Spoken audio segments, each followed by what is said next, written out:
I had a great conversation with my cat this morning. Here's what we discussed. 1, are you a little baby? 2, how'd you get to be so cute? 3, he is in fact a little baby. 4, how do you get to be so little? Hi everyone, I'm Claire Saffitz. Welcome to my home kitchen. Today we're doing an Ask Me Anything. Dessert person, are you rolling now? Yep. Okay. Dessert person, ask me anything. So I'm gonna get into all your questions, answer them one by one. Just wanted you to know I'd like to ask a question. Something's bugging me, been on my mind. Sure be great if you clarify. He's eating the pizza. Come on, why don't you come with me into the video? Okay. All right, but maybe get like, yeah, there you go. Oh, feelings. Okay. Yeji Kim writes, I really wonder if there are any of your recommendations for baking books. If there is, could you share it? Yes, for sure. I have so many favorite cookbooks. One book that's always a favorite is the Chez Panisse Desserts book by the pastry chef Lindsay Shear. It's just iconic. All about like purity of flavor and fresh ingredients. That's just a classic. Another classic is the book by Claudia Fleming, her first cookbook, The Last Course. It's incredible. It was actually just put back into print. I admire her so much, and I really feel like her whole style has really kind of defined like an entire era of New York desserts. Another one that's not a more recent book, but is a more recent favorite is the book Home Desserts by Richard Sachs. It's just such an incredible compendium of like baking traditions from people's kitchens. Come here, Felix. Ben Young writes, do you play anything in the background while you bake, like music, movies, or podcasts? I used to do more podcasts and music. I overdid on the podcast a little bit, and now I have to say that I like to play stuff that is sort of mindless and helps me kind of like get into the zone. And you can do it. You can do it. You got it. You got it. You can do it. You can do it.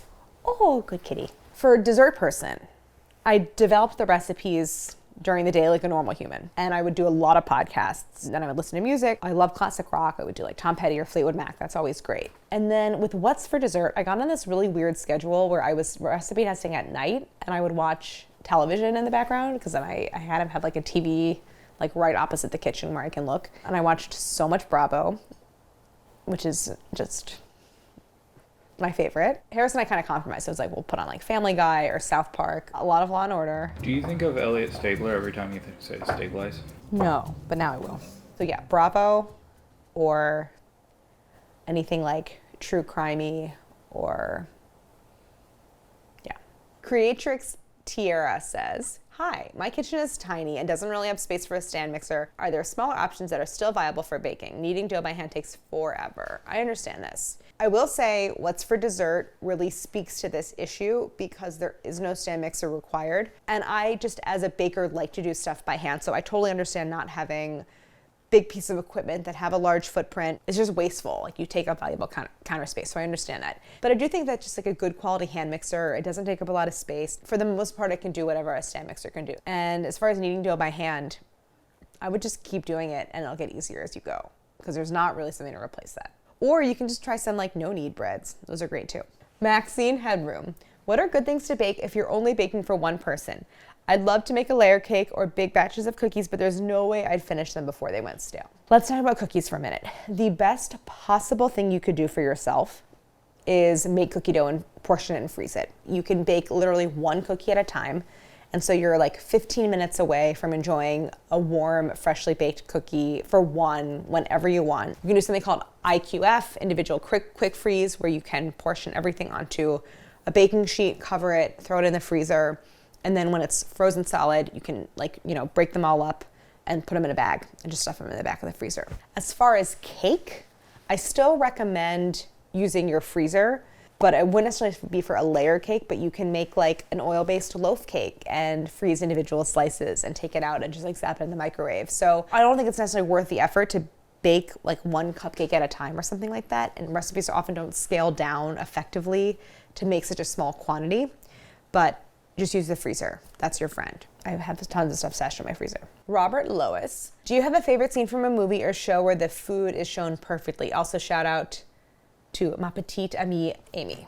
Ratatouille, great. I love the final scene with the critic, that like Proustian Ratatouille.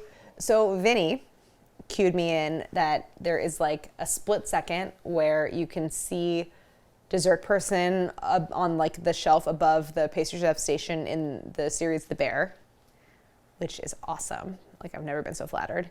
And then coming up, What's for Dessert, also very briefly, will be featured in a major television show, but I can't say what it is yet. And I was supposed to go on set because I offered to food style it, but then I got COVID and I couldn't go.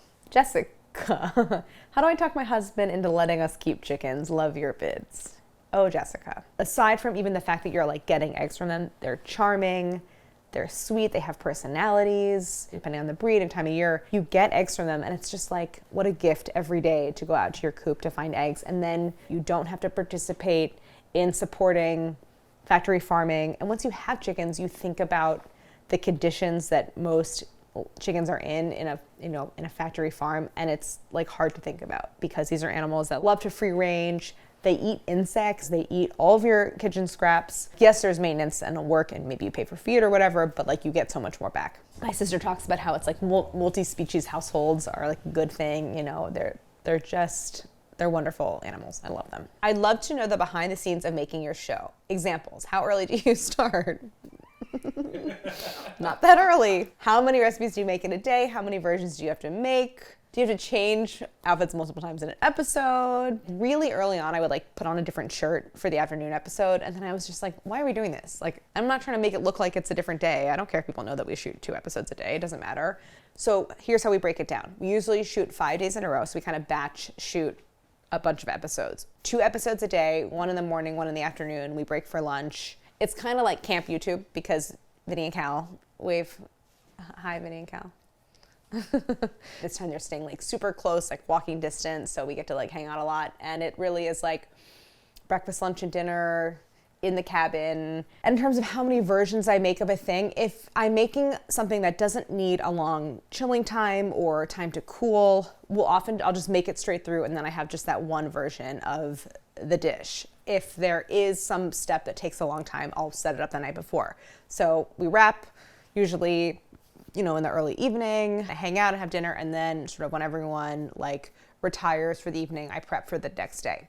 So they're kind of long days, but it's all really fun and definitely like a great break from my normal schedule, which is kind of like a lot of me alone in the kitchen. Like I don't have an assistant, I don't have someone helping me with dishes, I just kind of do it all myself, which I like because I just sort of like having it feel like, you know, very real and just sort of like I'm at home.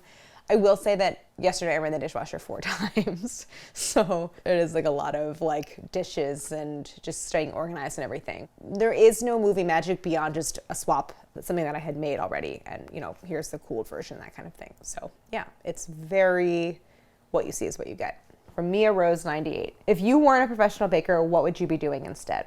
I thought about it a lot. And over the last couple of years, I've decided that if I were not a baker, I think I would be doing something. I think I would be an artist. I think I would do some kind of fine art. I don't know if I can make a living doing that, but I think I would be pursuing that a lot. Monday Night Ballroom asks, what is an accomplishment you've yet to achieve, but you're eagerly pursuing? This is gonna be a much more personal answer than you probably would have expected. But I feel like a lot of my adolescence and early adulthood was about this cycle of like goal setting and achieving. And I'm actually trying to get away from that and focus more on like, what I'm doing in the moment. Is that fulfilling? Do I like that? Like, I don't always need to be working toward a thing. I love doing YouTube. I love that I've kind of more recently started a Patreon, which is like just a different format and a different platform and a different kind of engagement where I'm kind of like experimenting a little bit more with stuff. But as far as like an accomplishment or an achievement, I'm not really focused that much on that anymore, in a good way. Sometimes I think about a bakery and then Harris is like, don't do that. I always love hearing the things you're curious about and answering your questions. So if you have any questions, I mean, any question's fine, but in particular, if you have any questions about a particular kitchen fail, a recipe that didn't turn out, and or a recipe that you love to master, but you're a little too intimidated to try it, I can help you kind of diagnose the problem because I love doing that and I love kind of empowering people to take more risks in the kitchen. So thank you so much for watching and don't forget to like and subscribe.